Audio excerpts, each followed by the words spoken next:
नमस्कार दोस्तों, आज की कहानी है आहार का कुप्रभाव। किसी नगर में एक भिखारिन एक गृहस्थी के यहाँ नित्य भीख मांगने जाती थी।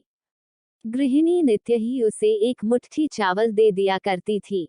ये बुढ़िया का दैनिक कार्य था और महीनों से नहीं कई वर्षों से यह कार्य बिना रुकावट के चल रहा था। एक दिन भिखारिन चावलों की भीख खाकर ज्यों ही द्वार से मुड़ी, गली में गृहिणी का 2.5 वर्ष का बालक खेलता हुआ दिखाई दिया।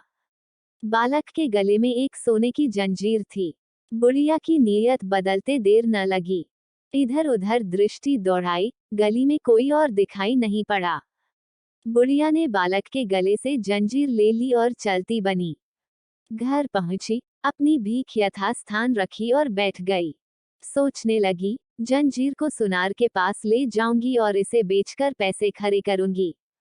ये सोचकर जंजीर एक कोने में एक ईंट के नीचे रख दी। भोजन बनाकर और खा पीकर सो गई। प्रातःकाल उठी, शौचादि से निवृत्त हुई तो जंजीर के संबंध में जो विचार सुनार के पास ले जाकर धन राशि बटोरने का आया था उसमें तुरंत परिवर्तन आ गया। बुढ़िया के मन में बड़ा क्षोभ पैदा हो गया। सोचने लगी, यह पाप मेरे से क्यों हो गया? क्या मुंह लेकर उस घर पर जाऊंगी? सोचते सोचते बुढ़िया ने निर्णय किया कि जंजीर वापस ले जाकर उस गृहिणी को दे आएगी। बुढ़िया जंजीर लेकर सीधी वहीं पहुंची। द्वार पर बालक की मां खड़ी थी। उसके पांवों में गिरकर हाथ जोड़कर बोली, आप मेरे अन्नदाता हैं। वर्षों से मैं आपके अन्न पर पल रही हूँ। कल मुझसे बड़ा अपराध हो गया, क्षमा करें और बालक की यह जंजीर ले लें। जंजीर को हाथ में लेकर गृहिणी ने आश्चर्य से पूछा, क्या बात है? ये जंजीर तुम्हें कहाँ मिली? भिखारिन बोली, यह जंजीर मैंने ही बालक के गले से उतार ली थी, लेकिन अब मैं बहुत पछता रही हूँ कि ऐसा पाप मैं क्यों कर बैठी। गृहिणी बोली, नहीं, यह नहीं हो सकता। तुमने जंजीर नहीं निकाली। ये काम किसी और का है, तुम्हारा नहीं। तुम उस चोर को बचाने के लिए यह नाटक कर रही हो। नहीं बहन जी, मैं ही चोर हूँ। कल मेरी बुद्धि भ्रष्ट हो गई थी। आज प्रातः मुझे फिर से ज्ञान हुआ और अपने पाप का प्रायश्चित करने के लिए मैंने आपके सामने सच्चाई रखना आवश्यक समझा, भिखारिन ने उत्तर दिया।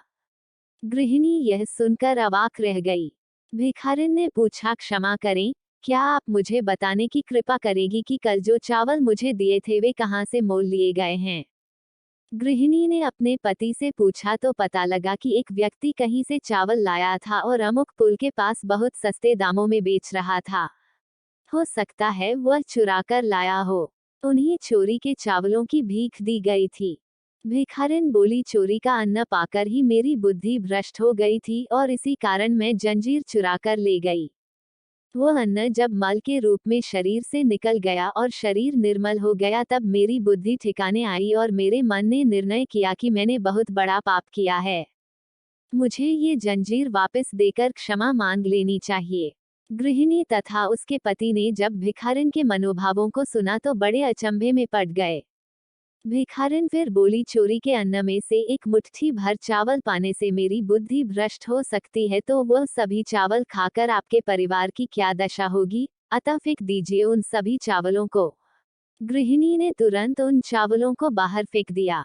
सदैव प्रसन्न रहिए। जो प्राप्त है पर्याप्त है। हमेशा अपनी मेहनत पर भरोसा करना चाहिए और मेहनत की कमाई करनी चाहिए। और ये कहावत बिल्कुल सही है। जैसा खाएं अन्न वैसा होए मन। दोस्तों, आशा करती हूँ कि आपको कहानी पसंद आई होगी और काफी कुछ सीखने और समझने के लिए मिला होगा।